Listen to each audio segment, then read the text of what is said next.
You're listening to another ASCI Lounge podcast.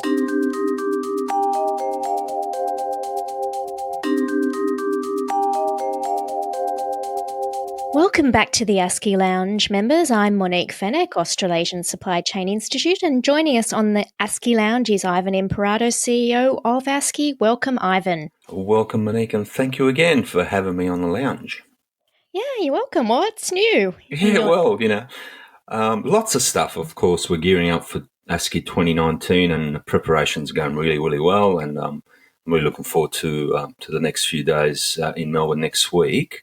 But before I do that, just wanted to bring our corporates back on board as part of the family. So Syncom, Bega, Southern Cross Ceramics, St. Gobain, Eaton Industries, Philip Morris International, Metcash, and D&D Technologies. So welcome back.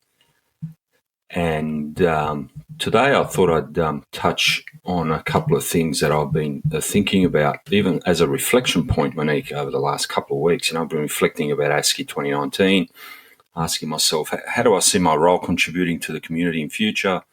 It's really a combination of supply chain. If you call it a facilitator, a collaborator, even to some degree a mentor or coach, ultimately it needs to mean something, and it's all about generating value and making a difference, not only to an individual but to a corporate level, right? And what we do at ASCI, obviously, we try and provide an environment for lifelong learning, which is a pathway or a roadmap to the registration, and growing and sustaining the supply chain community so that it's capable of creating change and contributing to business outcomes, right? So, for example, the body of knowledge from APICS and the certification programs, and also, with the new addition of ISM, serve as that important baseline for us to help our members, through a transformation project, for example. And I encourage our members, obviously, to look at where can they apply their roles and look at aspiring to getting their teams up to a common level, a common set of standards, a common best practice, right? And if you got the basics right and you got a high level of performance, will naturally follow. It's been proven.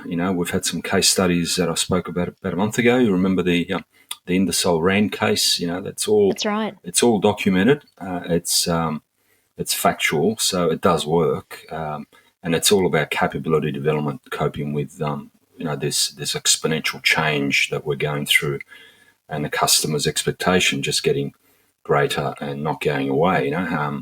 So at ASCI, we need to get to a position where we can facilitate and review feedback from our members facing these sort of issues and challenges, and hearing them, listening to them, and understanding what worked, what didn't work, what was challenging, and help them try and avoid some of the pitfalls by providing some of our services and products for them to help them. So by building this capability in the supply chain community aligned with the accreditation professional development framework, will pave the way for our members to ultimately become professionals. Yeah, I think that's really great. I think that kind of reflection is healthy, because it really does make sure that you're on the right track. And get this, I heard a really interesting stat the other day that millennials are expected to make up 75% of Australia's workforce by 2025. So we also need to look at the future and what sort of learning that these types of people will need in the supply chain. So I suppose it puts an extra bit of pressure, doesn't it, on everyone? And so that sort of leads into exactly, some of the things I've been reading over the last few months, talking about the supply chain manager of the future. There's a lot of material out there with a focus around this emergence of a strategic leader, and an organisation is starting to realise that supply chain is firmly embedded or needs to be firmly embedded in their business strategy. Otherwise, they're going to be lagging behind. The new supply chain manager is emerging that needs to have some of the skills that are not available now, and some of these capabilities that organisations are looking for are, for example, the ability to negotiate and collaborate with the value chain partners, right? Ability to also collaborate across functions, strategic thinking, problem solving, managing global and virtual teams, which is pretty much a norm nowadays, but also to be able to persuade and communicate effectively and leading and developing others, right? So what I just said is mainly, if you look at the thread through those capabilities, it's, you can look at it and say, well, it's communication, it's collaboration, it's leadership, all those soft skills that complement those well-known technical or traditional skill set of a supply chain manager. And the view is that the supply chain is changing, and it's quickly changing, and corporate leaders are starting to recognise the value of their supply chain. We've got increasing technology advances, we've got competitive pressures, customers are demanding greater visibility. There's a whole way of now that we can communicate or deal with our customers. This whole omni-channel delivery, and the recognition that cost is no longer enough, right? So people are looking more than cost. They look at quality, they look at responsiveness, they look at sustainability, innovation, security. So there's a whole lot of factors. So there is a shift. It's happening quickly, and the quicker we can recognise it and understand it, the quicker we can plan for it. And I think the supply chain manager of the future is a strategic leader. I think that's the key point. ASCI, and for that matter, I call out, all associations, councils, institute, they have a role to play in the industry. We need to stop competing. We got to start collaborating. We got to stop comparing who's got the biggest logo and just get on with it, right? So if we're serious about the industry, growing the supply chain community, the image and capability to deliver outcomes and value, then we need to act as one industry, one voice is my new catchphrase. One industry, one voice is going to make it work. I'll have to get all those voices on this podcast channel, just saying. So what else is new in the professional development space? Well, professional development is critical to the framework, or the accreditation framework, of course. So Turn 4 of the APICS online courses is just around the corner. Registrations close at the end of next week. I think I spoke about it last week. Recall, what I discussed about the What's Right for Me certification.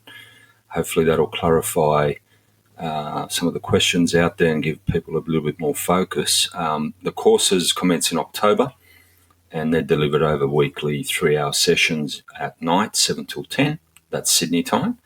And they're all delivered by our APICS accredited facilitators, of course. So we have a bundle offer for our ASCI Plus members, and that includes a learning system, the course registration, the exam credit, and also a free retake exam credit if you ever require it.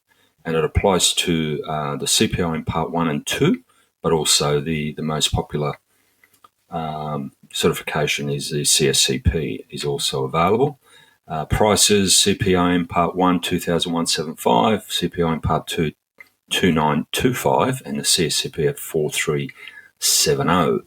And they can register at asci.org.au/certification, or you can email inquiries at asci.org.au. I'd also, Monique, last week I also mentioned ISM, right? The procurement certification is available as well. So that's a digital learning system, and you can purchase that at $1,200, which is a 20% discount. That's a great offer. It lasts for the whole year. And then, of course, we've got other offers which complement some of the capabilities I spoke about earlier, some of the core skills, all the softer skills that round the supply chain manager of the future. Things like project management through our Elemental Projects partner, and that's an online offering. Professional coaching through Value Addicts. Laura Heffer leads that opportunity for us, and she also will be speaking at the conference next week. We're also just finalising soft skills for supply chain managers through Passion Pioneers, and also Lean workshops is also something that we're working on through Capability Unlimited, which is led by Ishan Galapathy as well. He'll be presenting at the conference as well. So all these offers are available on our website, and professional development offers will continue. Yeah, and there's some more in pipeline which I'll share over time.